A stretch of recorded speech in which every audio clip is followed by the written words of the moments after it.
GLC presents, brought to you by the donations of our faithful partners.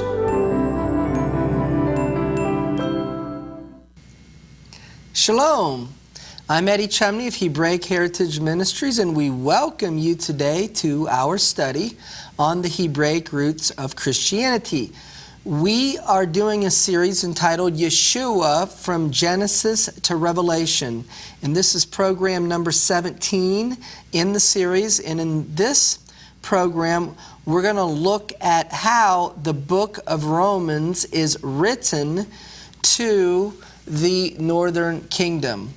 When we study the Hebraic roots of Christianity, we must remember to keep everything centered on Yeshua the Messiah.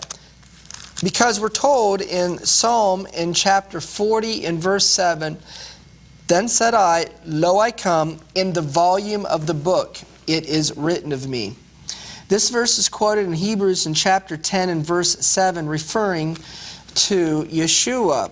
Then Yeshua himself said in Luke in chapter 24 and beginning in verse 27, beginning at Moses and all the prophets, he expounded unto them in all the scriptures the things concerning himself. And then in verse 44 he said, "These are the words which I spake unto you while I was yet with you, that all things must be fulfilled which were written in the Torah of Moses and in the prophets and in the Psalms concerning me." So Yeshua said that the Torah, the prophets, and the Psalms is written or speaks of him. So we're doing this study on Yeshua from Genesis to Revelation to see how the totality of Scripture is written and speaks of him.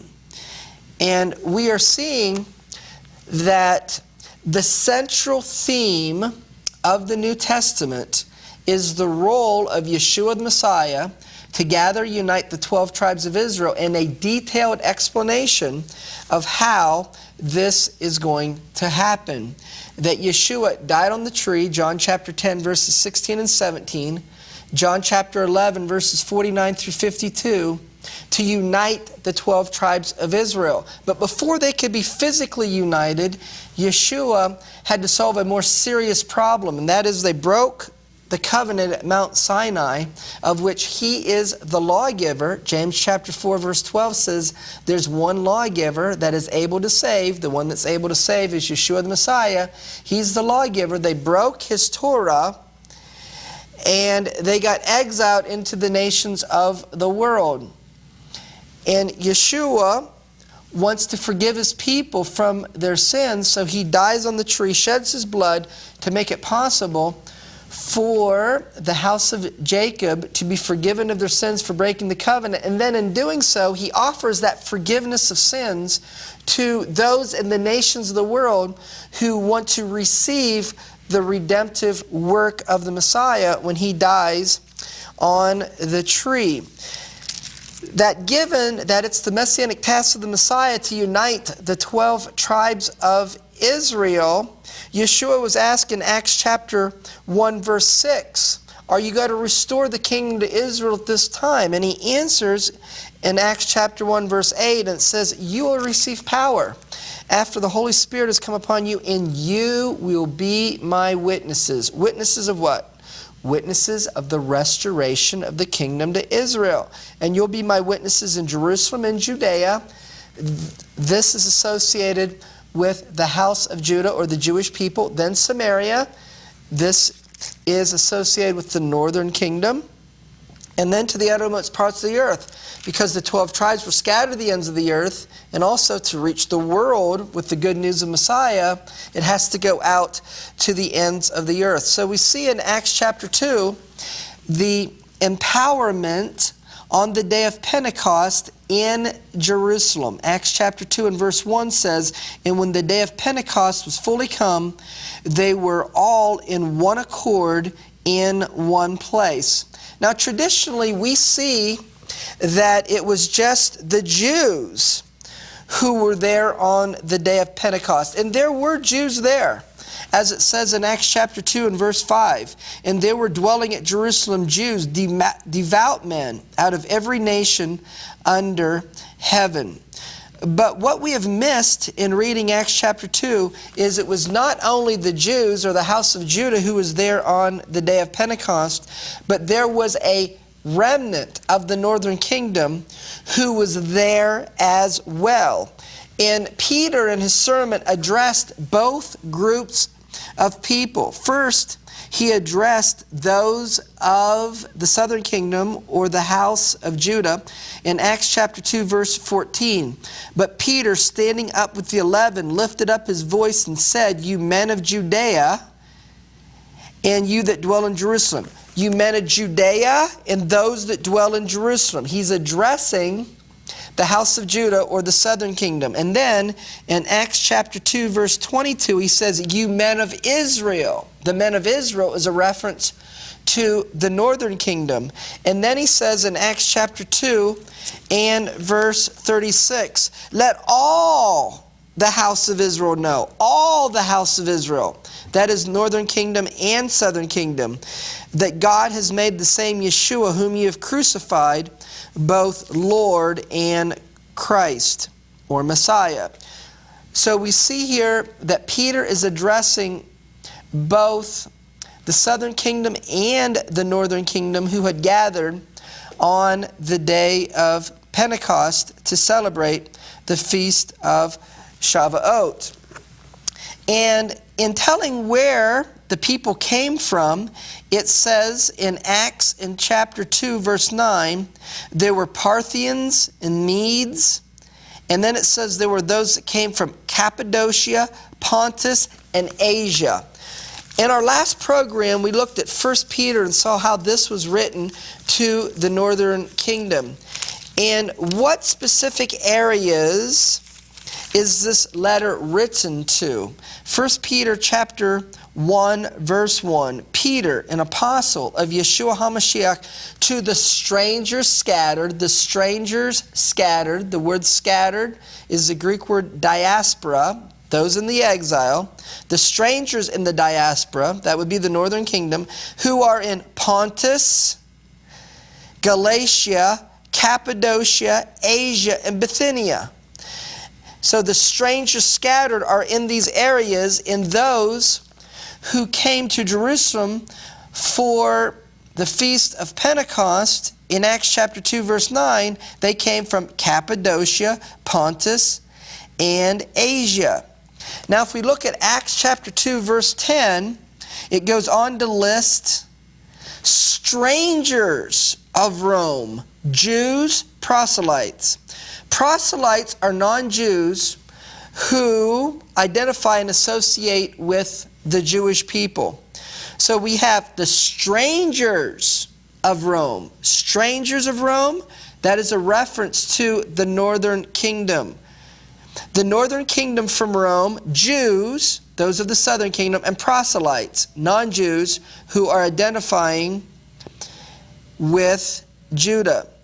So we see those of the northern kingdom are from Rome.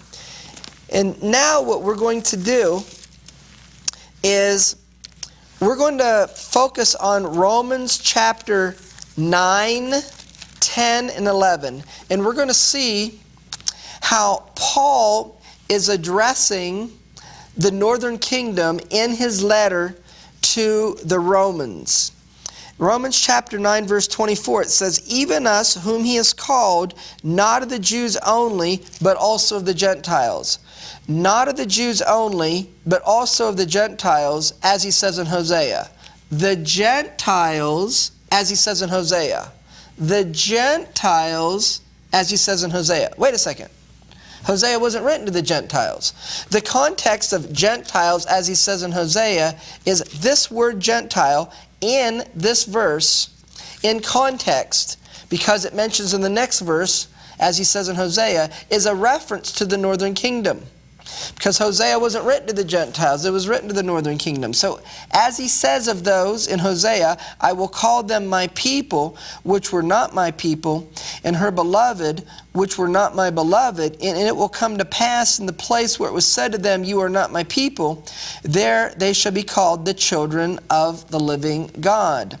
In Hosea chapter 1, there are 3 children that are mentioned between a marriage between Hosea and Gomer. The names of the children are prophetic of the judgment of the northern kingdom. Hosea 1:4, the first child is named Jezreel, which means God will sow or God will scatter.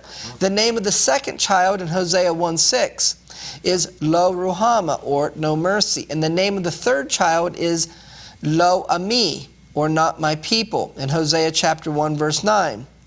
And then there's a prophecy of mercy or compassion that is shown upon the northern kingdom after being told no mercy and not my people, that is found in Hosea chapter 1 verse 10. Yet the number of the children of Israel shall be as the sand of the sea, which cannot be measured nor numbered. And it will come to pass in the place where it was said, you are not my people, there will be said, you are the sons of the living God. So a prophecy to the northern kingdom is that they would go from being not as people to being sons of the living God.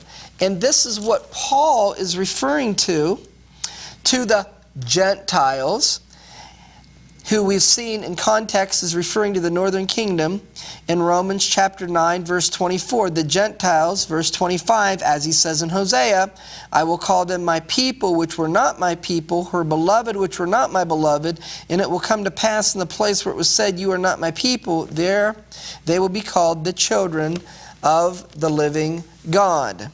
Now let's go to Romans in chapter 10 in verse 19, because we're going to see here in Romans chapter 10 and Romans 11 that Paul is going to explain the role of the northern kingdom in relation to the southern kingdom, and that it is the role of the northern kingdom to provoke the southern kingdom to jealousy.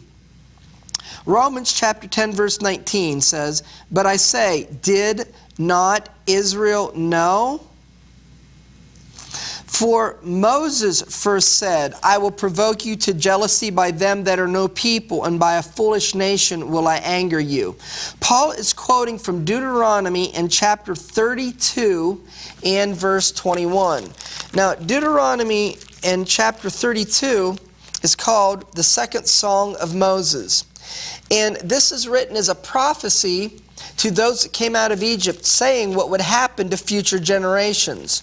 So the prophecy to those that came out of Egypt is the following. Deuteronomy chapter 32 verse 21. They have moved me to jealousy by that which is not God. They've provoked me to anger with their vanities, and I will move them to jealousy with those that are not a people. And I will provoke them to anger with the foolish nation. So the prophecy is that going forward from those that came out of Egypt, that in future generations of the house of Jacob, that there would be a people who would not be a people, and they would provoke another people to jealousy. Well, who was the people that became not a people? That was the prophecy in Hosea chapter 1, that the northern kingdom in breaking the covenant would be not a people, and that they would provoke another people, that would be the house of Judah, to jealousy. Paul in Romans in chapter 10 verse 19 is referring to this prophecy in Deuteronomy 32 verse 21, explaining to the people that's not a people that they're to provoke another people to jealousy, showing that he's addressing those of the northern kingdom. But now he uses a verse from Isaiah in Romans chapter 10 and verse 20. Isaiah is very bold and said, I was found of them that sought me not, I was made manifest unto them that asked not after me. He is quoting here from Isaiah in chapter 65 and verse 1. Isaiah in chapter 65 and verse 1, which says the following. I am sought of them that asked not for me. I am found of them that sought me not. I said, behold me unto a nation not called by my name. So Paul, in Romans 10 verse 19, refers to Deuteronomy 32 verse 21 and said there was going to be a people that were not a people that would provoke another people to jealousy. And then he goes to Isaiah 65 verse 1 and said it was prophesied there that there would be a nation that would not be called by his name, that would ultimately be a part of his family. Now, what Paul was quoting from in Isaiah chapter 65 verse 1, I want to show you a Orthodox Jewish source where they understood that this verse is speaking to the northern kingdom. And it comes from a book written by Yair Davidi, who is an Orthodox Jew that lives in Jerusalem. In his book, Ephraim, the Gentile Children of Israel, on page 226. And referring to Isaiah 65 verse 1, it says that this verse is speaking about the 10 lost tribes. And this is from an Orthodox Jewish perspective. Well, Paul was taught the scriptures at the feet of Gamaliel. And so he would have known that it was taught that this verse is about the 10 tribes. So he uses this verse showing that there would be a people that was not a people that would provoke another people to jealousy. Now we continue on in Romans in chapter 11 and verse 1, where he says, I say then, has God cast away his people? He's referring here to the house of Judah. Has God cast away the house of Judah or the Jewish people because they did not corporately accept Yeshua as the Messiah? He says, no, he has not cast them away. God forbid. And then he says, I'm an Israelite. I'm of the seed of Abraham. I'm of the tribe of Benjamin. If you say he's cast away his people, look, I'm a Jew from the house of Judah, and I'm a believer in Yeshua as the Messiah. I'm evidence that he has not cast away his people. So then he asks a question in Romans chapter 11 verse 11. I say then, have they stumbled that they should fall? God forbid. Was Judah not accepting Yeshua as the Messiah? Was that stumbling so that they would fall? God forbid. But rather through their fall, that salvation has come to the Gentiles to provoke them to jealousy. Well, let me paint a picture for you. When Yeshua rode on a donkey into Jerusalem in the final week of his life, it was Passover season, but they laid on the ground palm branches. Why did they lay on the ground palm branches? Because it symbolized the welcoming of a king. They were welcoming Yeshua as the Messiah. But then Yeshua went on trial before the religious Jews of the day, and they rejected him as the Messiah. But if they would have received him as Messiah, if they would have welcomed him as the King of Israel, the Messianic kingdom would have been ushered in at that point. But because Yeshua was not received as king by the house of Judah, that the Messianic era was delayed. How long is the delay? Roughly 2,000 years. And in this delay, it's been made possible for the northern kingdom to return to the covenant, to embrace Yeshua as Messiah, and then salvation is made available to all those in the nations, all the whosoever's in the nations. Well, Paul asks if that great blessing came about because Judah did not receive Yeshua as the Messiah corporately, the blessing that the northern kingdom could come back into covenant relationship with the God of Israel, and those from the nations could be a part of the covenant family of the Messiah, if that big blessing came about because they rejected him, what will be the result when they receive him? So that is Romans in chapter 11, verse 12. If the fall of them be the riches of the world, and the diminish of them the riches of the Gentiles, how much more their fullness?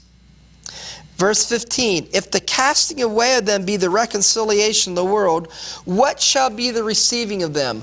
What will be the result when Judah receives Yeshua as the Messiah? Well, Paul answers the question, but in order to understand the answer Hebraically, we have to go back and we need to understand the prophecy from Ezekiel in chapter 37. Ezekiel chapter 37 is a prophecy of the dry bones. And so Ezekiel was showed a valley that was full of dry bones in Ezekiel chapter 37 in verse 1. And then of those dry bones, it said in Ezekiel 37 verse 11 that these bones are the whole house of Israel. The whole house, all 12 tribes. And then it goes on to say in verse 12, therefore prophesy and say unto them, thus says the Lord God, behold, O my people, I will open your graves and cause you to come up out of your graves and bring you into the land of Israel. Well, the whole house of Israel scattered in the nations of the world because they were taken captive by their enemies, and their enemies treated them cruelly. They are regarded as being in prison. They're regarded as dry bones. They're regarded as being in their graves. And now it associates bringing you back to the land of Israel as being brought up from your graves. The return to the land of Israel is being associated with resurrection from your graves, resurrection from the dead.